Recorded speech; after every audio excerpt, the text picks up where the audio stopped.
Power और telecom sector में चीन के बढ़ते खतरे और सुरक्षा के खतरे को देखते हुए इंडस्ट्री मांग कर रही है कि चीन की कंपनियों को भारत में निवेश की मंजूरी ना दी जाए।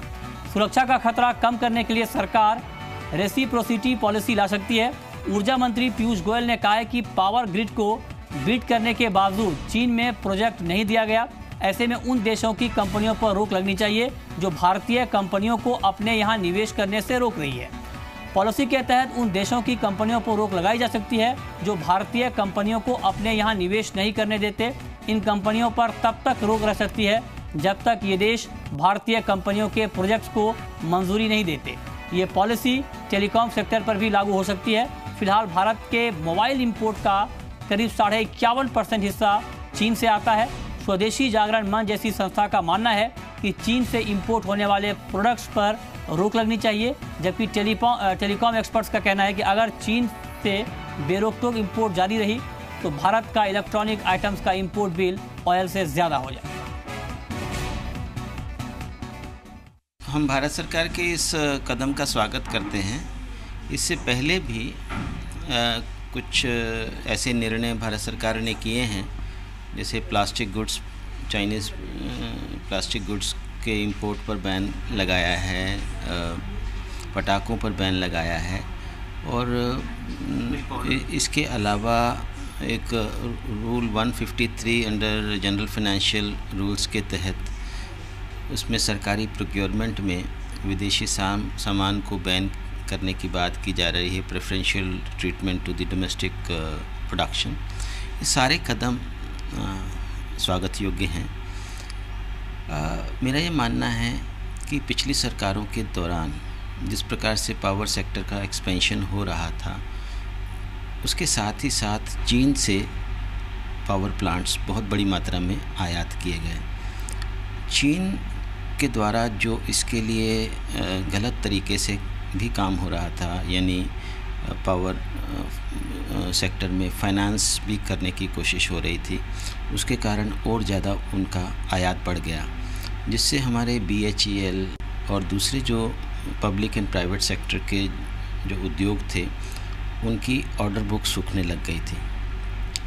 हमें अपनी इंडस्ट्री को दोबारा रिवाइव करना है। तो 1995-96 पीरियड में जिन आइटम्स के लिए साइन किए गए थे, एग्रीमेंट साइन किया गया था 0% कस्टम ड्यूटी, उन्हीं आइटम्स को आज की डेट में भी इंपोर्ट जो है 0% कस्टम ड्यूटी में चला आ रहा है। सन 2015 में भारत सरकार ने नई गवर्नमेंट के आने के बाद उन्होंने एक अच्छा स्टेप लिया। 6 आइटम्स के ऊपर में उन्होंने 10% ड्यूटीज़ लगाई हैं। लेकिन इस संदर्भ में मैं ये कहना चाहूँगा कि हमको ये 6 आइटम्स से बढ़ाकर बल्कि इसको और ज़्यादा आइटम्स पे करना चाहिए। अन्यथा हमारे पास अगले 3-4 साल में हम देखेंगे कि टेलीकॉम क्षेत्र में जो हमारे इंपोर्ट्स हैं वो पेट्रोलियम सेगमेंट से भी ज़्यादा आगे चले जाएंगे। उधर टेलीकॉम मंत्री मनोज सिन्हा ने कहा कि सरकार की इस पूरे मामले पर नज़र है और ज़रूरत पड़ने पर सही कदम उठाए जाएंगे। साइबर सिक्योरिटी से जुड़ा हुआ प्रश्न है साहब, ये अटैक हुआ, साइबर अटैक हुआ हमारे ऊपर, हमारे सारे इक्विपमेंट बाहर से आते हैं, सिम कार्ड है, मोबाइल फोन है, तो उसको लेकर के कुछ कर रहे हैं आप? सरकार कुछ कर रही है लेकर? सरकार पूरी तरह से उस पर नजर रखे हुए और जो भी आवश्यक है वो कार्रवाई की जाएगी। और इस पर ज़्यादा जानकारी के लिए हमारे साथ जी बिजनेस के इनपुट एडिटर राजेश सिंह जुड़े हैं। राजेश जी, मेरा पहला सवाल आपसे ये होगा, आपने तमाम एक्सपर्ट्स की राय भी सुनी और जिस तरह से चिंता यहाँ पर जाहिर की जा रही है चीन की FDI को लेकर के भारत में, पूरी तस्वीर किस तरह सामने आ रही है? अगर इसको लेकर सरकार कोई कड़ी कार्रवाई करती है, क्या आपको लगता है कि ऐसे में ट्रेड के ऊपर एक बड़ा इम्पैक्ट पड़ने वाला है? फिलहाल हालात क्या है? देखिए, फिलहाल इंडस्ट्रीज के तरफ से अभी तक सिक्योरिटी कंसर्न को लेकर ये सवाल कई बार उठ चुका है पहले भी, कि चाइनीज इक्विपमेंट जो इंडिया में आते हैं खासकर टेलीकॉम सेक्टर में, वो काफ़ी सेंसिटिव होते हैं, हमारे सिक्योरिटी डाटा लीक हो सकते हैं। और अब पावर कंपनी, जब पावर ग्रिड को चाइना में बिडिंग की इजाज़त नहीं मिली, तो ये सवाल उठने लगे हैं कि जब इंडियन कंपनीज को चाइना में बिडिंग की इजाज़त नहीं है तो फिर उनकी कंपनी को यहाँ पे क्यों इन्वेस्टमेंट की इजाज़त दी जाए। अभी तक भारतीय कंपनियां ज़्यादातर चाइनीज इक्विपमेंट का इस्तेमाल इसलिए करती थी कि वो कंपैरेटिवली सस्ते होते थे, तो उनको कॉस्ट सेविंग होती थी। लेकिन अब अगर नेशनलिज्म का मुद्दा ऊपर उठ रहा है तो सिक्योरिटी का मुद्दा ऊपर उठ रहा है, तो सिक्योरिटी कंसर्न्स बढ़ रहे हैं और इसके आधार पर अब डिमांड उठने लगा है। और सरकार भी, जैसा कि आपने देखा कि मनोज सिन्हा ने भी भी कहा है कि सरकार इस पर नजर रखे हुए है और आने वाले दिनों में एक्शन ले सकती है कि रेसिप्रोसिटी क्लॉज के तहत हम भी उन देशों के सारे इक्विपमेंट्स को बैन कर देंगे जो हमारे इन्वेस्टमेंट को अपने देश में अलाउ नहीं करें, और अगर चाइना ऐसा करता है तो चाइना के खिलाफ एक्शन हो सकता है।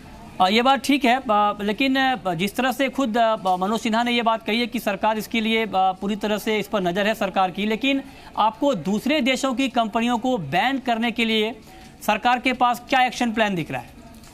देखिए, अभी सरकार सिर्फ नज़र रखे हुए, सरकार के पास कोई प्लानिंग नहीं है, लेकिन अगर सरकार करना चाहे तो काफ़ी कुछ कर सकती है। अगर टेलीकॉम सेक्टर में आप देखिए तो ITA जो साइन हुई थी 1996 में, उसके तहत भारत एक मेंबर था। 2005 में चाइना भी उसमें मेंबर बना है, और उसमें जो ये होता है कि कस्टम और एक्साइज ड्यूटी कोई भी देश इक्विपमेंट पे इस पे नहीं लगा सकती है, लेकिन चाइना ने अपने सारे चीजों को बदल लिए, अपने रेक्टिफिकेशन अमेंडमेंट किए हैं, लेकिन भारत ने अब तक अमेंडमेंट नहीं किया है। तो ये अगर भारत चाहे तो वहां पे WTO में जाके WTO कंसल्ट के तहत जो ITA साइन है उसमें अमेंडमेंट अगर करता है कि रेसिप्रोसिटी क्लॉज अगर लगाता है और उस पर बायलैटरल एग्रीमेंट अगर होती है, रेसिप्रोसिटी क्लॉज को इन्वोक करता है, तो उसकी रिलीफ भारत को भी मिल सकती है, जो चाइना ने कर ली है, भारत ने अभी तक नहीं की है। जी, चलिए, शुक्रिया राजेश आपका हमसे जुड़ने के लिए और इस पूरी खबर पर जानकारी देने के लिए। लेकिन अब आपको बताते हैं कि FDI के लिहाज से चीन कितना महत्वपूर्ण है, ये जानना आपके लिए ज़रूरी है।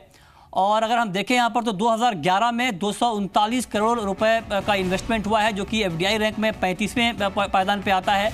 2012 में 731 करोड़ से ज़्यादा का निवेश हुआ है और 31वां रैंक है FDI में, और 2013 में 427 करोड़ इन्वेस्ट हुआ है और FDI रैंक 30 है। तो ये आंकड़े ये बताने के लिए काफ़ी है कि कितना चीन का दबदबा कितना ज़्यादा है भारत के FDI में। 2014 में 867 करोड़, 2015 में 5487 करोड़ और 2016 में 1938 करोड़। यानी आप देखिए कि किस तरह से लगातार यहाँ पर चीन की तरफ से FDI भारत में बढ़ रहा है। तो ऐसे में इस खबर का महत्व इसलिए भी ज़रूरी है क्योंकि चीन में, भारत में एक बड़ा हिस्सा FDI का चीन से आता है, और टेलीकॉम सेक्टर में चीन का कितना बड़ा दबदबा। आप देखिए कि ओप्पो वीवो की भारत में प्लांट बनाने की योजना है, ऐसी खबरें लगातार यहाँ पर चल रही हैं। तो एक बड़ा ट्रेड है चीन के साथ। यूपी में 4000 करोड़ के निवेश से प्लांट लगाने की योजना बनाई गई है। तो ये कुछ खबरें हम आपको बता रहे हैं कि किन किन खबरों पर इसका इम्पैक्ट हो सकता है। $70 लाख के निवेश से चीनी कंपनी लिको प्लांट लगाएगी। तो इस तरह की खबरें हैं।